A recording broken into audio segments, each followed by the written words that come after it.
Good evening. My name is Bill Payne, and I'm looking forward to visiting with each of you tonight. I'm sorry we were not in person, but this is safer and probably more convenient to many of you. I've been asked to speak about my experience, many years of experience, I might add. And so I'm going to start a little bit with my background. I grew up on a dairy farm in Lincoln County. And after college and the Air Force and a year at UK, I spent 26 years in partnership with my father on that same farm in Lincoln County. We operated a dairy which had registered Holstein cattle. We spent a good deal of time on the genetics of those cattle. We also had a beef cow calf herd. And then in the year 2000, I wound up going to UK's grazing school. And at that point, I decided that going forward, I wanted to make rotational grazing the centerpiece of my operation. The last 10 years of my farming enterprise was developing replacement dairy heifers for other owners in a rotational grazing environment. Many of you have probably heard Dr. Higgins talk about the fact that in most agricultural operations, we're in the materials handling business. And our dairy operation was certainly an example of that. We grew corn silage, alfalfa haylage, and alfalfa hay. We hauled that to the dairy herd and fed them. And then we spent time scraping the concrete lot and hauling that manure back to the field. And that really was not efficient because cows can harvest their own feed and they can spread their own manure. Another problem we had with the dairy herd was the many hoof problems. They spent most of their time on concrete, and there were many hoof problems. On the other hand, our beef herd was in a pasture environment, and they almost never had hoof problems. So that's a little bit of my background. Over that period of time, I made many mistakes. And so if you will allow me to offer several suggestions, perhaps you won't make some of the same mistakes that I did. Okay, in terms of general considerations, number one, I'd suggest don't paddle upstream. And by that I mean observe the natural flow of the environment. One example would be to plant species that are adapted to your environment. Try not to plant species that work well in Oklahoma or in New England, but maybe not here in the transition zone. Number two, avoid the status quo. Just because your predecessors and your neighbors did it or do it one way doesn't mean it's necessarily the best way or the best way for you. I'd suggest exploring all of your options. Number three, read more, attend more conferences, make it a point to visit other successful operations. I've never visited another farm without noticing something that I could use. Ask questions and listen closely to the answers. In other words, take advantage of others' mistakes. Southern Forages that you see in front of you is probably the most comprehensive forage and grazing management book or work that I'm familiar with, at least for here in the transition zone where we operate. Number four, don't be afraid to take risks, but do your homework first. I'd suggest taking more risks, but small ones. Try not to bet the farm on one decision. Number 5, you may not want to be the first to try new ideas or technology, but don't be the last either. Number 6, good intentions must be implemented to have effect. Number 7, create goals for your business. They can be short-term, they can be long-term. That would be a mission statement, perhaps. But don't forget your personal and family goals. And then plan to accomplish those goals. A goal without a plan is just a wish. Number 8, include your family in your business operations, but don't push them into roles that they resent.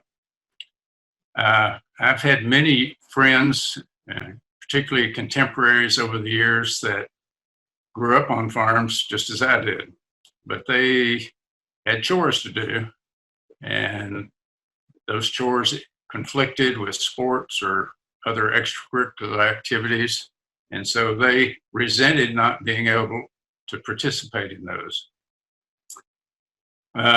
Consequently, they found a way to law school or medical school, and they've not been a part of agriculture since. So ideally, you could create a small business as a part of the farm that family member could operate themselves. Hopefully that would be a complementary activity to the main enterprise of the farm. Number 9, make an effort to cultivate your neighbors. Build and maintain those boundary fences. Cooperate with them, but don't keep score. Now there's some financial suggestions I'd like to make as well. Number 1, separate your farm finances from your personal ones.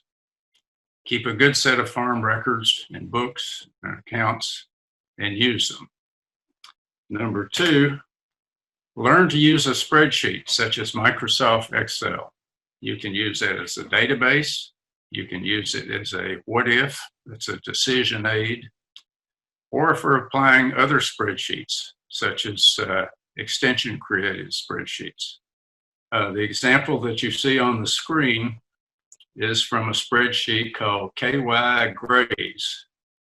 And KY Grays is developed to determine a forage livestock balance on your particular farm.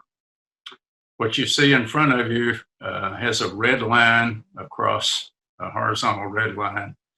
That red line is an estimate of the nutritional requirements of a herd that stays on the farm 365 days of the year. The blue line, on the other hand, is an estimate of the forage production by a month. In this case, it's probably for tall fescue. And as you can see in the springtime, there's much more forage production than the herd needs. But in the summer, there's a nutrient deficit. So we'll need to use some of that spring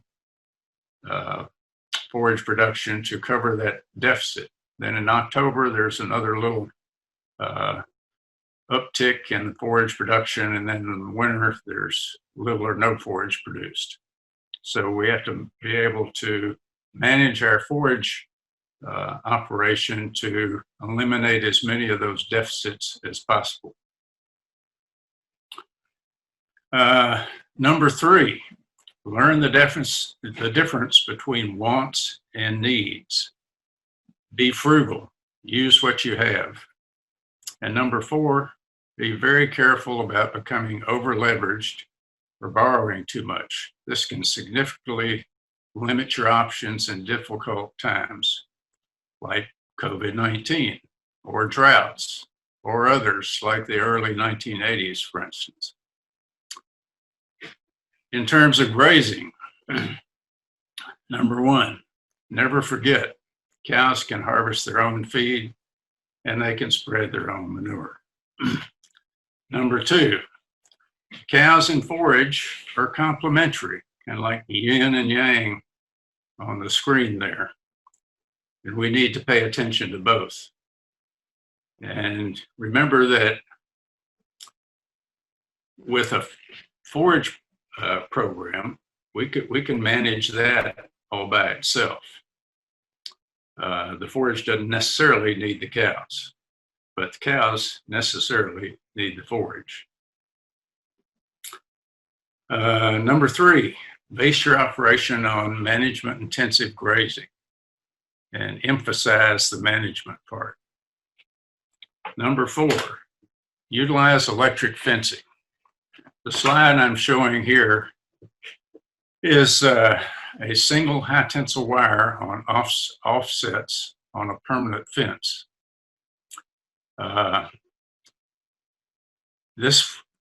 If you've got this running around the farm, like so, you can use this to further connect other interior fences.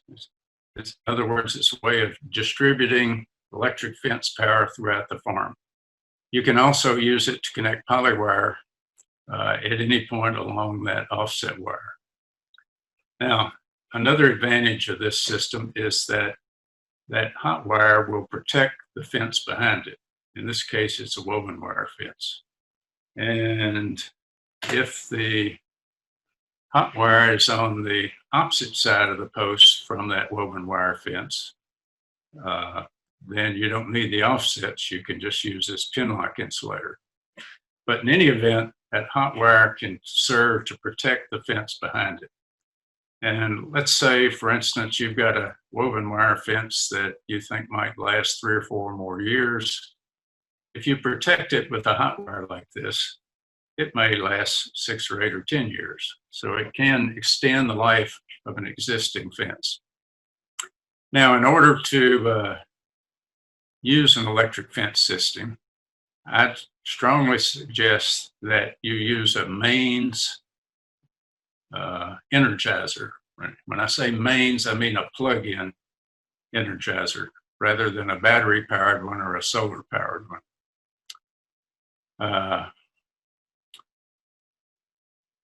You've probably heard folks say that a bull is half your cow herd or half your herd. Likewise, the ground feel for a good electric fence system is half of your fencing system.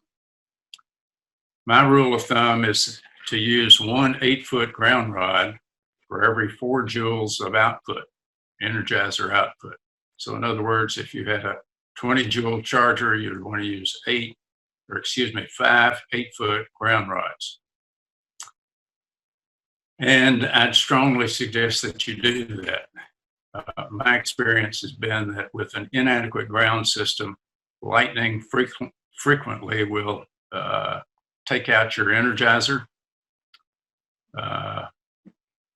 And with an adequate ground system, that won't necessarily happen. Number 5, get acquainted with Polywire and a geared reel. This is an O'Brien's geared reel. And when I say geared, I mean that every time you turn the crank, that bobbin spins 3 times. So you can wind up polywire as fast as you can walk. That reel also has a hook on the backside that you can use to hook it at the end of the run of polywire. Now, there are cheaper ways of doing that. I've seen people use a 5-gallon bucket and wrap the polywire around that bucket. But I've also seen that polywire get snagged and tangled. And if you use a reel like this, that will not happen. There are many things that you can use the polywire for. You can subdivide larger pastures. You can use them to make temporary lanes to get your cattle to the corral. You can use it to experiment with permanent fence location before you commit to building that permanent fence. And remember, without fencing, the cattle are in charge. And number 6, I'd suggest purchasing a fault finder like this one. This will not only show the voltage, but if there's a fault or a short in the system, it'll point which way that fault is. If you'll remember the old Visa advertisement where they say it's $100 and this is about $100, it's priceless. And it makes fencing much, much easier.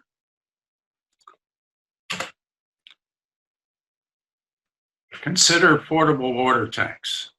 This is one that I built and used in the dairy heifer operation. And you can move that from paddock to paddock as you move the cattle. The parts to put this together cost about $200 versus $1,500 or so for a permanent water tank. The only catch is that it takes about 6 gallons a minute of water flow to keep that tank full if you've got 3 or 4 heifers or cows drinking out of it at the same time. But if you've got that kind of volume, this might be the only tank you need. If you have less than 6 gallons a minute, you might consider using a tire tank. This is another drawing of that tank that I just showed you. You can see the underground buried water line. You can see the quick coupler that you use to connect to that water line. Inside the tank there, the blue valve is a full flow water valve. That's, in this case, it's a Joe Megaflow valve. And that's one that the valve is fully open whenever it's filling. So it fills at full capacity. Unlike some of the lever type valves that you'll see on larger tanks that seem to slowly close as the water level rises. This tank also shows a riser. It's this gray 3/4 inch pipe that you see there. I drilled a 1/16 of an inch hole in the top of that riser. And in sub-freezing weather, I can slightly open that ball valve and let some water run through that 1/16 of an inch hole. And by doing so, that the water won't freeze in the tank. If the cattle aren't drinking out of it and the water level rises some, then any excess water will drain out through that 1.5-inch hose on the right. And if you don't have 6 gallons a minute of flow, or you anticipate many more cattle watering at once, then you might want to consider a tire tank. These are a good innovation, and there's a lot of information about those and how to construct those today. And it's a good option if you can share it with multiple paddocks as well. The next thing I'd suggest would be to utilize what I call low-hanging fruit. And low-hanging fruit in this case would be something like stockpile fescue, which can reduce your hay requirements and provide both more fescue, more forage, and better quality forage in a time of the year which you probably have a nutrient deficit anyway. Stockpiling forage is simply deferring forage from our forage production and forage utilization from August, when fescue is not producing much anyway, until November, December, or January, when there's more quantity, there's better quality, and the endophyte is of less concern at that time of the year. The other advantage of stockpile fescue is that it can, by grazing that fescue down very closely in the wintertime to the point where you can see some bare soil, it can position you to be able to frost seed clover in February. In February, the easy way to reestablish clover in your pastures is to broadcast both red clover and ladino clover over that same pasture in February. And then the freezing and thawing will ensure soil seed contact. And if you've still got the cattle there, their hoof action will also help soil seed contact. Another bit of low-hanging fruit is to use annuals.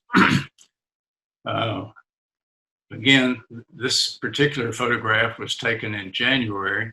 This is, again, a time of the year that we're not producing much forage in most cases, but this winter king rye can provide plenty of forage and a good quality forage as well in a month of the year that we're not normally producing much. The other advantage of annuals is that you can use this to transition to seeding a novel endophyte fescue while reducing your hay requirements. And number 9, don't overstock. Develop a drought plan. Number 10, and this is one I probably should have made number 1. And I'm suggesting that you consider soil health. Don't till. Use no-till instead. When you till, you're destroying the soil structure. Those are the little passages through the soil where air and water pass. If you do till, particularly with a disc, it could take decades to reestablish that same soil structure. So we've got plenty of no-till experience and equipment, and I'd strongly suggest you use that instead. The other thing you can do is to keep your soil covered year-round. That could be cover crops, that could be annuals. We can plant diverse pastures such as clover plus grass. And Dr. Teutsch has a crazy mix where he mixes maybe a dozen different species together. We need to take soil samples, and I would include soil organic matter in your soil samples. We need more organic matter rather than less. And I'd urge you to keep records by pasture. Number 11, keep records of your grazing and other agronomic activity by field. And remember, a goal without a plan is just a wish.